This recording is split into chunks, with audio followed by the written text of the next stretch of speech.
there, everybody. Glad to have you along with us. And what a gorgeous morning. Oh, so gorgeous. You know, get to wear long pants that go over my knees. I mean, honestly, I can't stand my knees to have to be covered when it's hot out, you know. Anyway, isn't that silly? Listen, I've got to tell you that I have posted stuff that you've seen on Twitter X and on my Instagram page. So I just wanted to bring you up to date. It's about Heidi. You know, I posted the other day that a request for prayers for my Heidi, who undergoes extensive tests on Monday for her heart. She's had a murmur, which has escalated. Hopefully, she'll get a med that will help her heart work more efficiently and extend her life. I'm scared without my husband to help me with this one. Well, a lot of reaction from people. It was terrific. And so yesterday, Heidi had to go for her tests. It didn't take long. And here's what I wrote back. I posted the follow-up, which was the power of prayer. Heidi had a pretty good report. The heart med will give her likely more years. Vet found some kidney failure, so she's on Science Diet KD, which she likes because she's been not eating her own food. Her already high energy level will no doubt increase. Thanks for your prayers, because my vet said, well, she'll be more energetic. Well, she's a Jack Russell. I mean, she's boing, boing, boing as it is. So she'll just increase the height of the boing. And I'm glad she likes the food, because she did not like her own food. She got sick and tired of it and wouldn't be eating it unless I put broth on it or something. Anyway, so it's all good. I mean, she's going to be fine. You know, we have time. I said, well, do we have more than weeks and months? He goes, oh, yeah.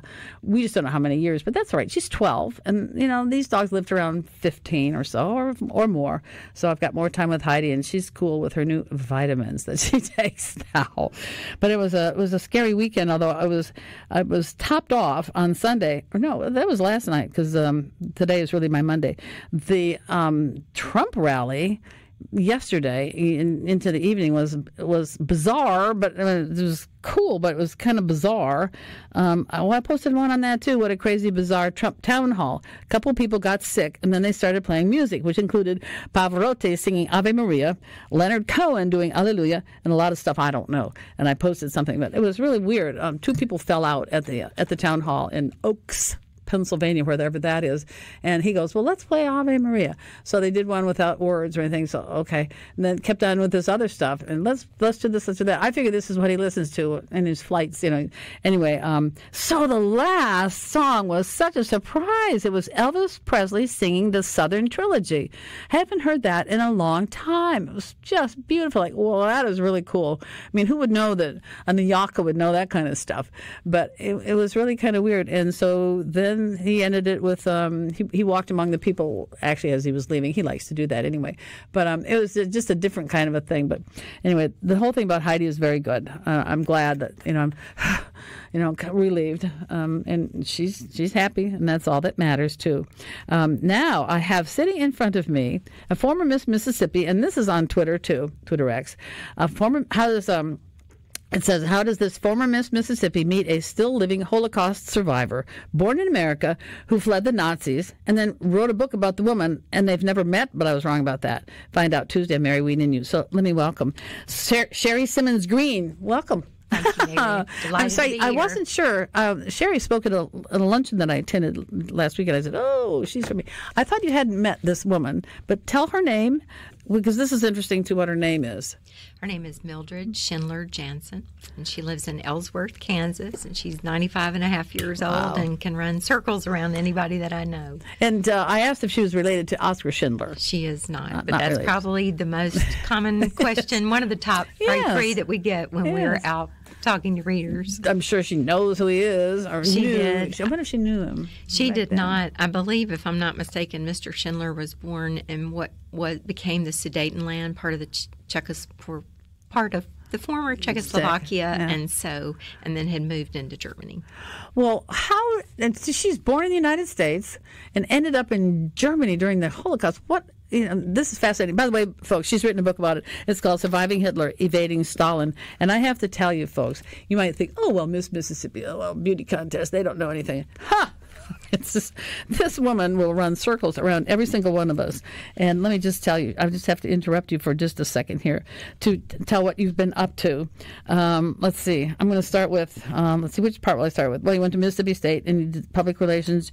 Your dad was a dentist. And yes, he's a retired pediatric dentist, Heber Simmons. Heber Simmons. Yeah, I hear he's really good, too. Like, hey. Well, Dr. Simmons is your dad? He is. That was my dentist as a kid. He was Wonderful. He was a pediatric dentist, right? Right. And he was mine, too. My cousin Cully, that was his mentor. My cousin ended up going into dental school, worked in the Air Force, and retired recently. But Dr. Simmons begged him for years to come work for him. That's and great. Cully stayed with the Air Force still, but man, Dr. Simmons, what an amazing guy. He is. I actually liked going to the dentist back then. Wow. That was his plan. Yeah. Well, that was amazing. Right. I didn't grow up here. I'll have to tell my mama. She's going to love this. So. Oh, that's wonderful. That's very cool. And I worked with Dad's practice for 9 years as a communications coordinator. Well, let's see. I've got, let's see, where do I start with you? Well, you were born in Fort Knox, Kentucky, came here.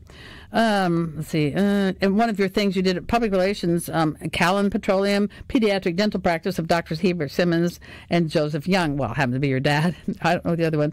And Metro Jackson Chamber of Commerce. Work in public relations garnered a lot of awards from Southern Public Relations Federation, a Lantern Award for Best Overall Total Public Relations Program, Dental Health Education. That is a big one, I think. Programming written and presented by Sherye reached over 18,000 children in central Mississippi, which is great because I'm told by my dentist, who has retired, sort of, Dr. Ed Montgomery. Yes. You would know who he is. Yes. He always kind of bemoaned the fact that people don't take good care of their teeth in Mississippi, and you've got to do it when you're a kid. Well, so then you liked working with youth. You went back to school, got your teacher's certificate and a master's with an emphasis in history and administration of justice from Mississippi College, taught at Jackson Prep, Hines Community, and Madison Ridgeland Academy. And we're not finished with her bio yet, folks. Then it says, the writings of Sherye Green reflect her journey of faith and explore the heart's inner landscape. You are an author, singer, speaker, intrigued by the power of words to shape people's lives. And she's written, now listen to this, folks, not one or two, she's written 170 articles, poems, and short stories that have been published. Wow. Your short story called Setting Sail is included in the collection, What Would Elvis Think? Mississippi Stories. I love that. Her devotional, A Grateful Heart, appears in Debbie Malone's book, A Bloom in Your Winter Season. And there's so much more. Let's see. You've got a member of a team of writers who wrote Proud to Call Mississippi Home. Then your own inspirational novel, Abandon Not My Soul. It's the first of 3 Timothy House Chronicles. I don't know that. Yes. The Timothy House Chronicles. Timothy House is a school that the main character, Abby Richardson, will go to teach at. But the first book, when you meet her husband has been gone a few years, and she had found out some horrible things about him after his death. And it blew her world apart. Real or fictional? Fictional. This is all fictional. This is all straight out of my imagination. Right out of your head. Yes. Oh, I envy that ability. Abby came to me one day, not kind of like doo-doo-doo-doo, but she just appeared and she wouldn't leave. And so really in 2003, so that's 21 years ago. Wow. And so that first novel is about her learning to just kind of get her sea legs again and learning to trust God and people again. And then she meets some people at this school. And so book 2 has just been released through a Dark Valley. And now she's at the school, but there is a drug ring in the town where the school is. It might threaten some of the senior high age students. And then there's a little girl that's 10, Chloe, who's a foster child that Abby has become close to. And so, boy, these people living right at the front of your head, aren't they? I mean, they're very much right there. Exactly. But book 3 was completed last year. It's called Higher Ground, and it should be out early spring of 2025, and then after that I think I'm burning my fiction writing pen. I don't really think I'm a fiction writer, but I loved the story and I wanted to see it through. Well, if Abby crept into your head one day, other people will creep into your head. We'll see. When this bunch is done, exactly. That is so wonderful. Congratulations. Well, and so enviable. Gosh, I envy people who can write. Writers and artists, who can paint. Oh, envy you all. All I do is talk. That's a gift, though. It's a gift, but you can't hang it on the wall, and you can't read it.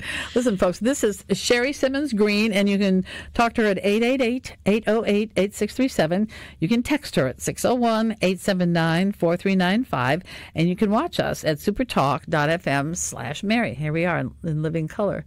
And you're wearing blue, which is perfect. It just blends right in with our blue theme. The studio. Yes, it is, and it's done for that. It looks like a news studio to me because that's what I know how to do. That's why I came here, by the way. So, I mean, God, that's so exciting. So now you've got Mildred Schindler Jansen, the Holocaust survivor. Where did you meet her, and how? Her own story is pretty amazing. Right. When I was at Jackson Prep as a teacher, as you mentioned, I returned to graduate school in 2006 to get a Master of Social Science. It was a non-thesis degree. I was already writing by that time, and I thought, I want to write what I want to write, not what I'm told to write. And I had enough papers and classes I had to write, but it was a non-thesis degree, but in history and administration of justice. But in 2010, when I graduated from graduate school, my mother was very sweet to invite me on a trip. It was a Trafalgar tour, Sound of Music tour, and we went to southern Germany and Austria. And the first night we met the tour in Vienna, Austria, in a conference room of our hotel, and I sat next to this lovely lady named Jean Binky from Lyons, Kansas, which is about 20 miles from Ellsworth.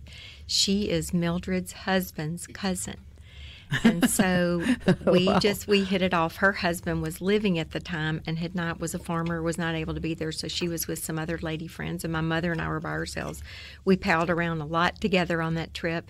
I was active in the classroom as a history teacher. She was a retired history teacher. We both loved to read. We both had a faith in the Lord. We just had a lot of common ground. And by the time the trip ended, we had exchanged addresses, and we kept in touch really in the 10 years after that trip. And as my writing career took off, I would send her copies of my book, so she knew that I was a writer. Yeah. And so, Lance, I'm holding this one up. This is the one that she's talking about, the book that she wrote about and with this woman. I'm going to put the picture of the book up, actually, so I can get a better zoom Good in deal. on it. Yeah. Okay. That'd be great. Yeah. That'd be great. So in 2019, when Mildred's two daughters started talking to her about maybe a more substantive account of her experiences, she had written about a 4,100 word, almost like a personal essay of her experiences. The family Jean gave them my name, and they contacted me in August of 2019. Wow. And 2 months later, I flew to Kansas and met Mildred, and we started the book. Wow. Started the book. Well, how does she go from being born in the United States to being in the Holocaust? Was she imprisoned? Right. She was not.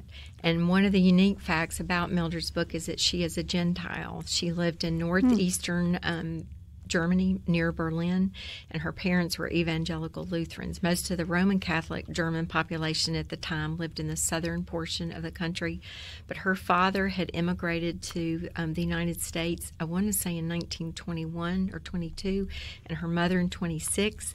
They got married as soon as Anna stepped off the boat. That was the law then. If you were coming, you had to marry immediately. So in a New York City clerk's office, they were wed and then went back to Kansas. And her father, Fritz, was a thrasher, and that means a separator of wheat. That was one of the first questions I asked Mildred when I met her. I said, "What is thrashing?" Because where I come from, a thrashing is a really bad whipping. Terrible. If you've done something really bad. So we've had many laughs about that. But thrashing is an agricultural term that means to separate wheat. So now we have machines that do that. Long ago, you did it by hand, and so he was a specialist. Mildred is born on March 11th, 1929, in Great Bend, Kansas. 3 years after her parents marry, and then within 6 months of her birth, her father gets a letter that his mother has passed away. His dad is asking him, "Son, would you please come home and run the family farm?" Which he did. And so, she has no memory, obviously, of that voyage home, but they went back to the family farm. 2 years later, her brother Horst was born, and life continued on. And they were in this very rural little area in a town called Radok. It is now Radokow, Poland. That land was taken over. It was part of the land given to Poland per the Potsdam Conference agreements after the war. But anyway, and then the war came, and her father was not a Nazi sympathizer. And in fact, she would, occasionally hear her father, when there were radio broadcasts of Hitler that they would listen to, like grit his teeth or say things, but you just didn't talk. She knew that her dad and the farmer on the neighboring farm were like-minded, but she said she never witnessed any of those encounters. And getting back to your story about the Holocaust, there were no Jewish families that lived in Radok. I do believe, being a mother myself, that Fritz and Anna, her parents, knew some of maybe what was happening or even just rumors of it, but never told their children. And I know myself, I would have protected my two children to the death, from anything that could have harmed them. There was a Jewish merchant. We deal with that in chapter 3 of the book, The Terror All Around Us, that Fritz, her father, would do business with. And in fact, Mildred has many sweet memories as a child. She would ride in the sleigh with her brother and her parents to Drusen, which was a little town nearby.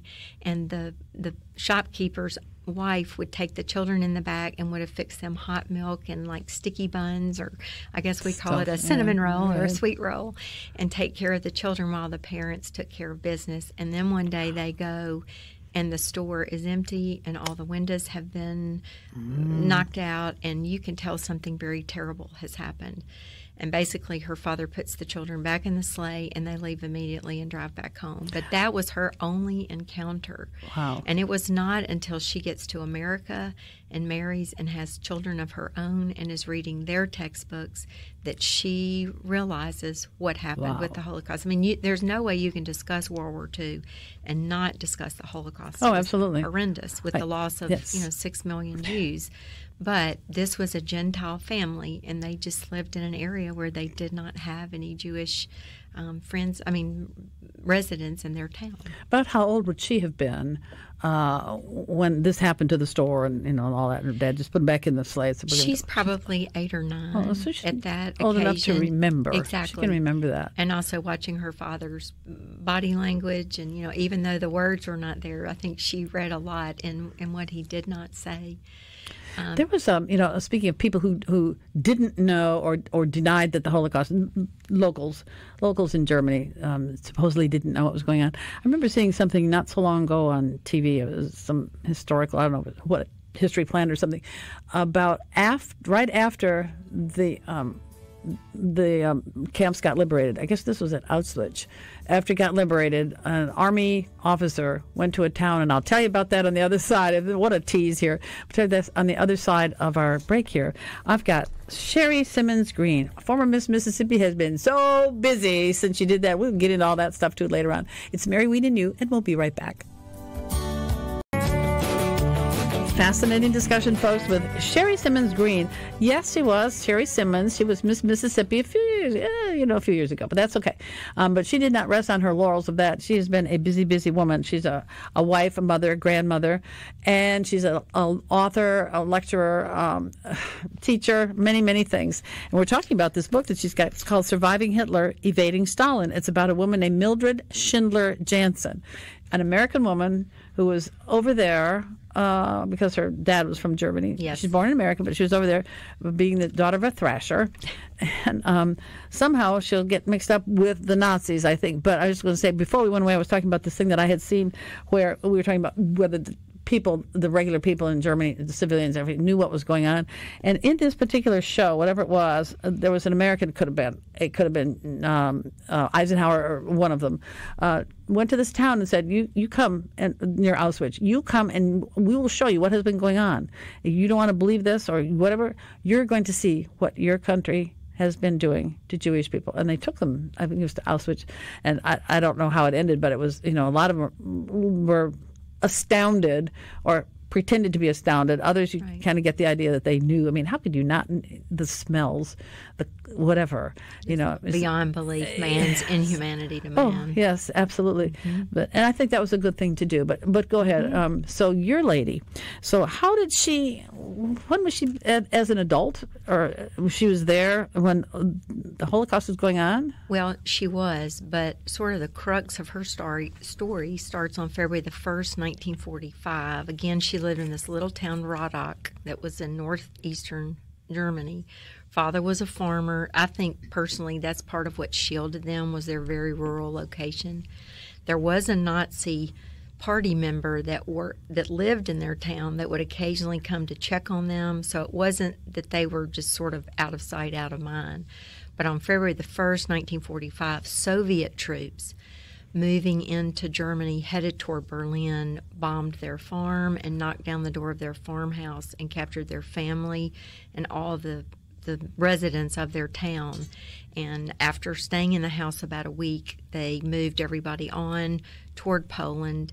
And this is probably most of that spring of 1945. On March 5th, her father is taken along with other men to, they told them that he was going to work, I guess, on horses or cattle. They never saw her dad again. Her mother would disguise her every day. She would put flour on her face and then rub lard on her neck and then wrap an old rag around her neck so tight it almost made her look, I guess, like she had mumps, and she probably smelled terrible because of the lard. But Mildred tells stories that are in the book of her mother and other women at night hiding Mildred in a nest of hay, say in an old barn where they were sleeping, because this is probably hundreds of people now moving. Their town had about 650 residents, and as they would encounter other towns, the Russians would round up other townspeople. So it's just this horde of people moving in a northeasterly direction toward Poland, but would hide her and sleep over her at night. How old was she? A She is teenager? 15. Oh. She turned 16 during that spring of 1945 with no birthday. And then she, after maybe 3 weeks after her father is taken, the officers come through the camp one morning before her mother's had a chance to disguise her and grab her and about 30 other young women and put them on a cart. I mean, there wasn't a thing her mother could say, and probably about 10 men to help, and say that they're going to take them to a Russian laundry camp to wash clothes for the Russian army. So she is carted and, not able to tell her mother and her brother goodbye.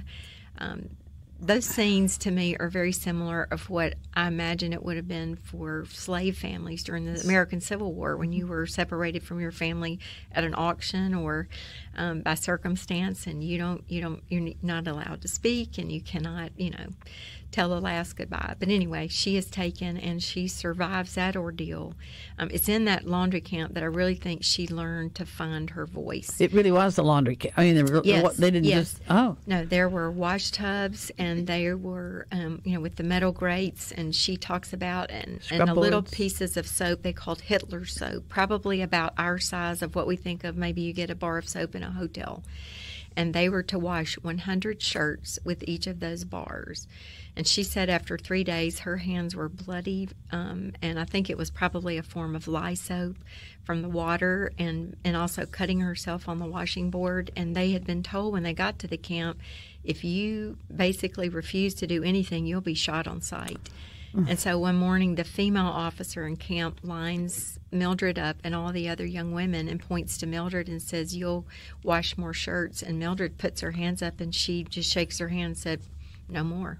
She didn't know if the lady spoke German or not, but she was like, her thought was, my father's probably dead. I don't know where my mother and brother are. You've taken everything in this world from me. There's not much more you can take. I'm not doing this anymore. But wow. To me, that's sort of the first of several very courageous moves that Mildred makes. And what did they do to her for that? They pushed her back in the line and let her go. I mean, I think God just protected her. Yes. And the officer chose the next woman in line, and Mildred was given an assignment. Her assignment then was to plant potatoes in the field, which she grew up as the daughter of a potato farmer, so that was just right in line with her. Kartoffeln. Yes.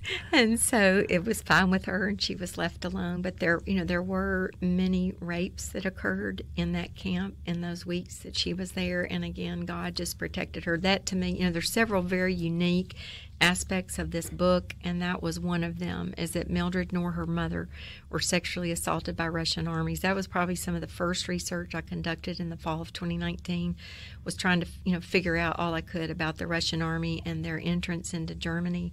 But there were some 2 million women that were raped by the Russian army between February and May of 1945. Will make the hair fall out of your head. Yes. Well, did she not ever say, "I'm an American"? I don't belong here.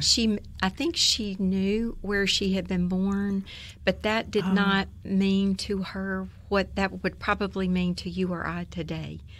And anyway, so she, after a couple of days in the laundry camp, or 3 weeks actually, the officers come in one day and say, "You are free to go. We're moving on to Berlin."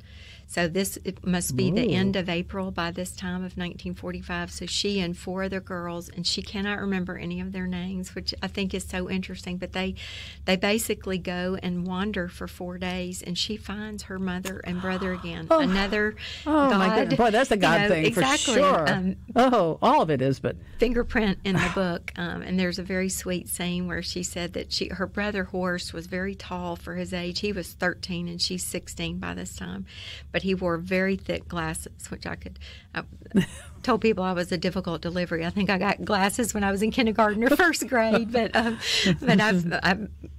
the thick glasses I could identify with. But she would describe him, and that her mother was short, of short stature. And finally, she meets a stranger in a town, and the lady points across the square and says, "Yeah, I think that's the family you're looking for." And so they stay there a few weeks, and then they make their way back to Rodock, to their family farm. By this time, obviously, the farmhouse has been destroyed. Well, it's standing, but there's mold everywhere. It had been used as a laundry facility, just as the homes she had been in the small town where she was held at the laundry camp. But one of the first things they do is her mother takes Mildred and her brother Horst down to the basement of the house, had a brick floor, and you could tell obviously where the Russians had dug up the floor, but over in the corner there are about 11 bricks that have not been disturbed, and her mother grabs 1 or 2 of those, and about on the third one uncovers a canvas bag that her husband had hidden, and in it was the deed to the farm, their marriage license, which we still have today, Mildred's birth certificate. I'm getting chill bumps telling you yes. this. Several pieces of family jewelry, which Mildred has, a lot of German, currency, which by that time I think they used as kindling in the fireplace, was not worth anything. But her mother understood what that was. I don't know, again, that Mildred did, but Mutti, her mother, it was a wonderful seamstress, but she made a little secret pocket in either maybe in her dirndl, like her apron, or underneath each dress, like a pocket. And there was also a pocket watch that had belonged to Fritz. Now, that watch has been stolen or lost at some point, but the chain upon which it hung has gone to one of Mildred's grandsons. And My goodness. But anyway, and then... You're living her. I mean, you are in her. Yes. She's in you. I mean, I'm captivated listening to this. She's an amazing woman. But anyway, they lived there that summer of 45. Probably we guess some of this we sort of had to guesstimate because a lot of water had gone under the bridge. It was still amazing to me, Mildred, how vibrant her memory was. And I have very sweet memories of 2 days of interviews at her kitchen table. And, we set up audio. We did a video recording, but we also obviously did an audio recording. And that helped me a lot to be able to write as Mildred. That was one of the challenges of the book, was have to write as another person. Also, I don't speak German. I barely can speak English. Yes. So you knew what that meant. And we did use some German in the book. There's a short interchange. But anyway, that summer of 45, they stay on the farm. They find some seeds. Again, these people are farmers, so they're very industrious and resilient, and they start planting a garden.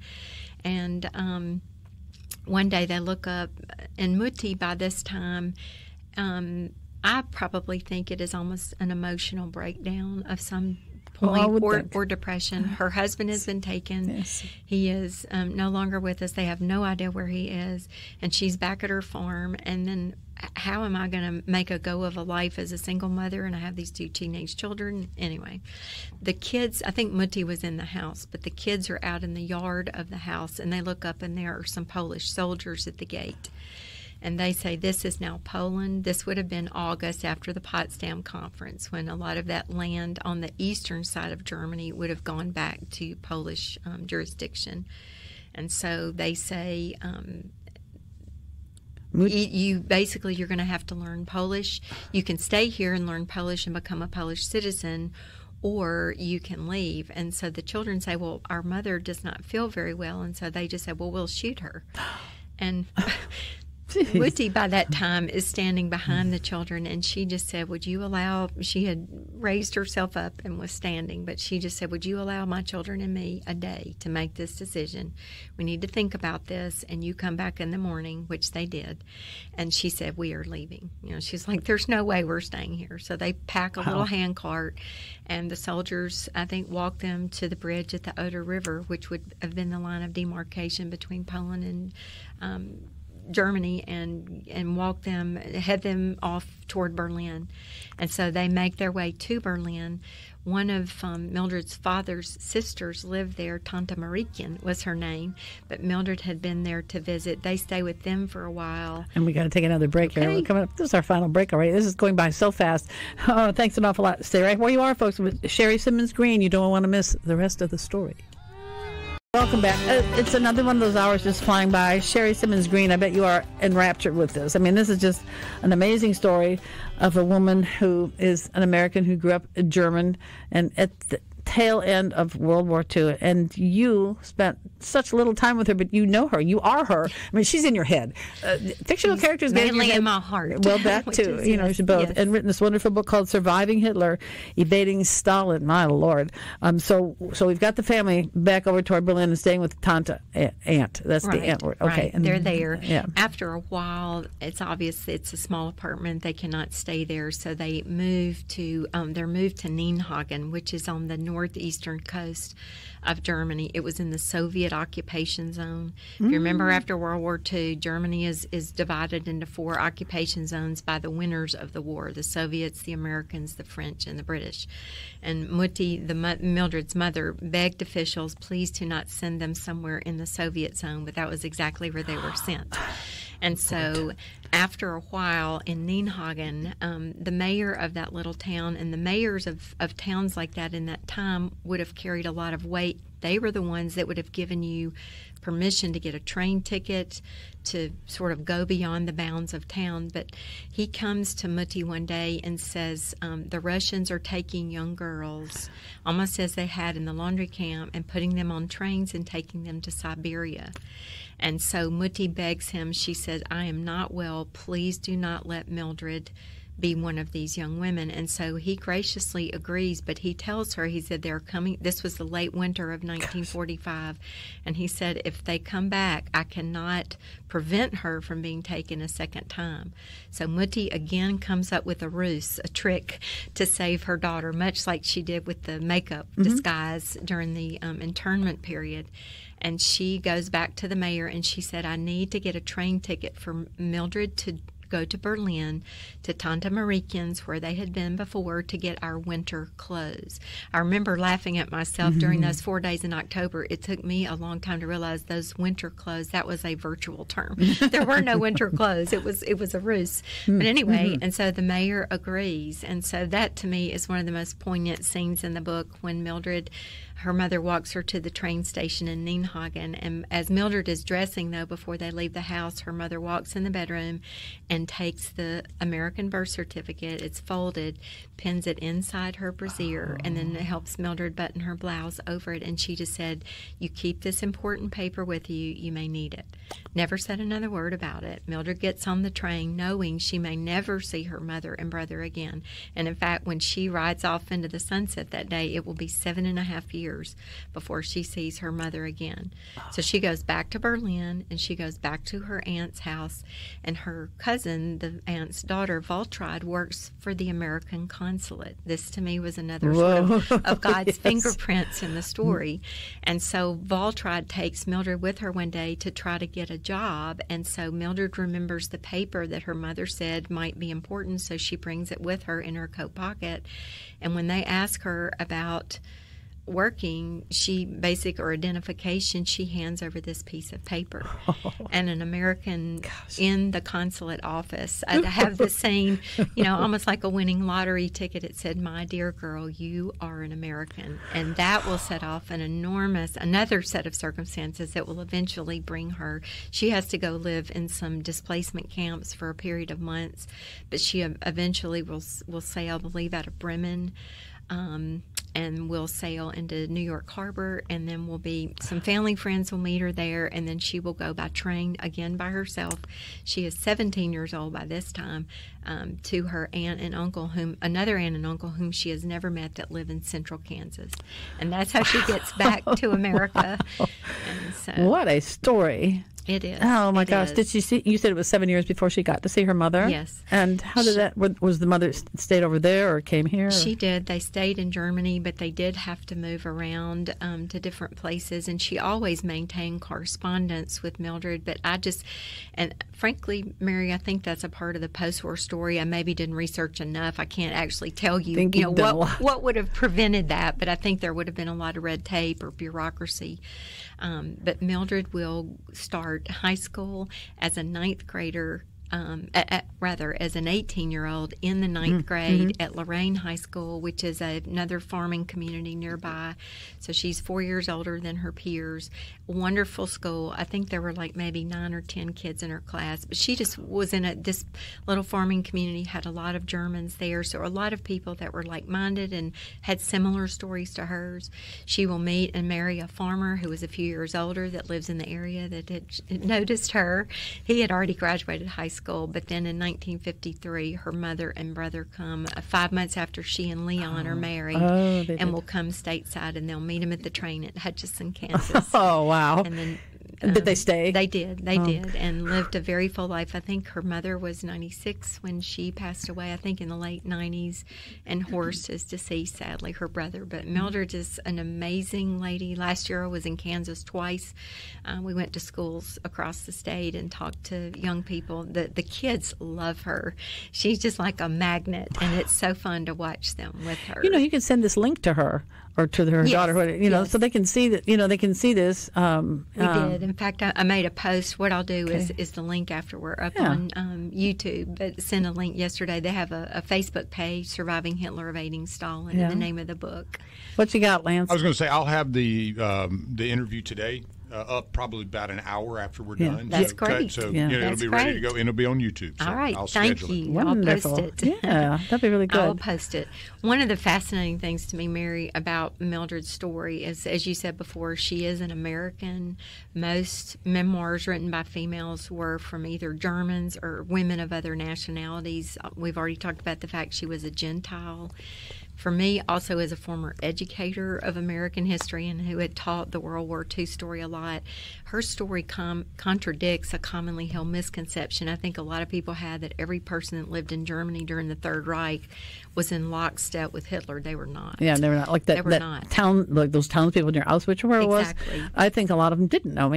Maybe didn't want to know, but right, it was a few. Exactly. There were a few Nazis who. Right. Oh man. I know. And another thing, that there are some 100 original photographs and documents that accompany the text of the book, and they are interspersed throughout the chapters. And so those, especially for me as a former history teacher, those were fascinating. Oh, here you are. Oh, yeah. To watch and to see and to hold in my hand. It's called Surviving Hitler, Evading Stalin. Mildred Schindler Jansen with Sherye S. Green. You can get this where? Everywhere? You can get it. Lemuria has had copies here locally. You can find us on Amazon and also sunburypress.com, which is our publisher. Say that again. Sunbury, SUNBURY, press.com. Yeah, and go to you just Google it and you'll find it. Yes, you can. If all it was right there. I pulled it up easily. You found it. Yeah, it's obviously fairly popular, so it popped right up. Yes, it ought to be popular. My goodness sakes. And so how is Mildred? How's she doing? She is wonderful. I talked to her probably about 2 months ago, but I spoke with her daughter yesterday, and she is doing very well and still occasionally making appearances. She does like people to have read the book before she talks. I do know having to retell all of this is very, very difficult. So it works better with an audience if they know the story and they can just ask questions about maybe certain events. Wow. But, the thing that she is so courageous. She could have just as easily stayed in her bed. The thing I think that is most amazing to me about Mildred is that she, somewhere in her early life, I also think this is part of the way God made her, but she determined to choose joy. And she, of all people I have really ever met, she has every reason to be bitter and angry, and she is not. She sounds like an Anne Frank who lived. Mm-hmm. Exactly. Wow. She is. Anne Frank was like that. Yes, but a very hope-filled person. She's also a very committed believer in Jesus Christ, and that certainly gives her what none of us can provide for ourselves. But in that, I think her friendship, but certainly that we have a shared faith in the Lord, and to be able to tell not only her story but His story in the midst of her life story was very moving and meaningful for me. Was her family people? Were they churchgoers? They were. They were. Oh, they did. They were. That was amazing that they could do that. Right. In fact, in their situation. The bookmark that I gave you today, that picture on there is her at her 8th grade confirmation at the Ryddock Lutheran Church there. So I love that picture, and that picture's in the book. Readers can find that. That's a surprise. I was not expecting this, that you would do this, and I thank you so much. This is just amazing. I just want to go home and just hide out and read this because this is fascinating. Well, thank you. I think one of the great lessons of her life, all of us suffer. I think suffering is the great ribbon that ties all of mankind together, but you can make a way through it, and there's always hope. There's going to be some crying in there, right? I'm sitting here listening to you, and I'm getting all cheered up over this, which is good. That's wonderful. Well, you tell a beautiful story. Thank you. You live it, and you tell it, and it's in you. That's the thing that's fascinating to me. And then you have your own fiction books that they live in you. I mean, you have a lot of people. Does your family resent? Hey, let me in there. No, they have been very, and I will. Just very grateful, especially to my children have been very supportive, but my sweet husband, Mark, has given me room and space in our life together to do this, and that is a gift beyond measure, and I'm very grateful for that. He's very supportive. Sherye Green, thank you so much. Sherye Simmons Green, thank you so much. Thank you, Mary. You're just, it's a wonderful story, and thank you for giving this to the world. This is fascinating. Thank you. All right, everybody, see you on Friday.